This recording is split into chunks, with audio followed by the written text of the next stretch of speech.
जरा प्लीज़ आप लेके आइए लॉरस। ऐसा लग रहा है जैसे इस कंपनी ने एक संजीवनी बना ली हो, है ना, कुछ ऐसी ही फीलिंग आ रही है।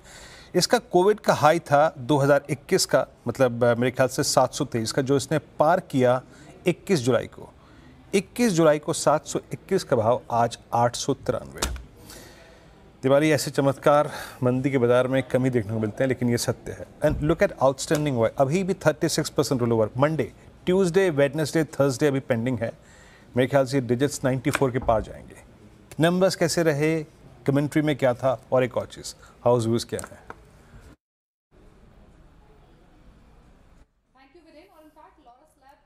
नेचर का स्टॉक है कि जब ये चलता है तो लगातार चलता है, और आपने कोविड टाइम्स का जिक्र किया है, कितना मल्टीफोल्ड रिटर्न्स स्टॉक ने जनरेट करके दिए, तो इसके बाद स्प्लिट भी हुआ और अब वापस उन्हीं लेवल्स पर आकर ट्रेड कर रहा है। नंबर्स देखेंगे तो ये आज ही नहीं चला, इनफैक्ट पिछले पूरे हफ्ते यहाँ पर हमने बाइंग इंटरेस्ट देखे, क्योंकि नंबर्स काफी अच्छा है और ज्यादा हाउसेस के एक्सपेक्टेशन से बेटर साइड पर आते हुए दिखाई दे। क्योंकि अगर आप ओवरऑल नंबर्स देखेंगे तो मुनाफे में 1154% की ग्रोथ देखने को मिली, 13 करोड़ से बढ़कर सीधे 163 करोड़ रहा। रेवेन्यू में 31% की ग्रोथ, और लगातार ये चौथा क्वार्टर था जहां पर कंसिस्टेंटली कंपनी ने जो मार्जिन है वो 20% के ऊपर मेंटेन किए हैं। इंपॉर्टेंट ये है कि नंबर्स अच्छा है, स्टॉक में बाइंग देखने को मिली, लेकिन ये बाइंग कंटिन्यू होते हुए दिख रही है मैनेजमेंट की कमेंट्री के बाद।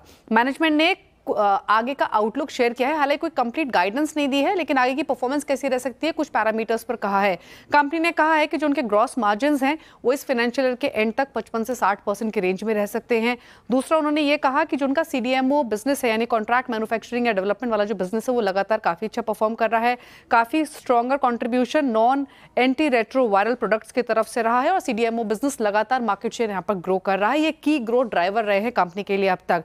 25% एबिटा वो इस साल के लिए टारगेट कर रहे हैं, और जो CDMO रेवेन्यू कंट्रीब्यूशन है वो मान रहे हैं कि इस साल 30% से ऊपर रहने की पॉसिबिलिटी है ओवरऑल रेवेन्यूज में, और CDMO बिजनेस 2000 करोड़ के आसपास रह सकता है साल के अंत में, ये उन्होंने कहा है। इसके अलावा कंपनी ने मार्जिन्स को लेकर भी बात कही है, 25% के आसपास के मार्जिन्स वो कह रहे हैं कि मेंटेन कर पाएंगे, ये उन्होंने मेंशन किया है। और इम्पॉर्टेंट ये है कि एक्सपेंशन भी कंपनी लगातार कर रही है। आंध्र प्रदेश में फार्मा जोन कंपनी सेटअप करेगी, 5630 करोड़ का इन्वेस्टमेंट करेगी।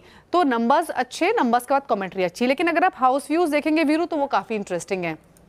गोल्डमैन सैक्स ने सेल रेटिंग दी है, टारगेट 600 से बढ़ाकर 675 किया है। जेफरीज ने अंडर परफॉर्म की रेटिंग दी है, 590 के टारगेट दिए हैं। वहीं कोटक इंस्टीट्यूशनल इक्विटीज ने भी सेल रेटिंग दी है, 555 के टारगेट दिए हैं। टारगेट सबके करंट प्राइस से काफी नीचे है। और अगर आप इन ब्रोकरेज हाउसेस के व्यूज पढ़ेंगे ना, तो सबका कॉमन कंसर्न है, सबका कहना है कि नंबर्स एक्सपेक्टेशन से बेटर रहे हैं, लेकिन उनका कहना यह है कि मैनेजमेंट ने कोई कंक्रीट गाइडेंस शेयर नहीं की है कि किस तरीके की ग्रोथ आगे रह सकती है। इस फाइनेंशियल ईयर के ही नंबर्स पर ज्यादा फोकस किया है, ब्रॉडर आउटलुक शेयर नहीं किया है। वो एक चिंता सता रही है ब्रोकर हाउसेस को। उनको लग रहा है कि कई ऐसे कॉन्ट्रैक्ट्स हैं, स्पेशली ARV डिवीजन में, जो कि इसी साल अक्टूबर में रिन्यू होने हैं, तो किस तरीके का ग्रोथ आउटलुक रहेगा उसको लेकर मैनेजमेंट चिंतित है, ब्रोकर हाउसेस चिंतित है, जिसकी वजह से हमने देखा कि टारगेट्स या फिर जो उनकी रेटिंग्स उसमें कहीं भी वो फायरवर्क्स नहीं दिखाई दी, जैसे कि स्टॉक परफॉर्म कर रहा है या जैसा मैनेजमेंट ने कहा। बिल्कुल, शुक्रिया दीपाली इस जानकारी के लिए। ब्रोकरेजेस थोड़े कॉशियस साउंड करें, लेकिन जिस तरीके से नंबर्स आए और पूरे फार्मा स्पेस में बाइंग थी, तो लॉरस भी उस चाल में समा गया और अच्छी खासी तेज़ी के साथ। इनफैक्ट 5 साल का डेटा देख रही थी मैं, करीब इसने 380% के अच्छे खासे रिटर्न दिए हैं अपने निवेशों पर कमाकर। तो लॉरस लैब आज का हीरो ऑफ द डे।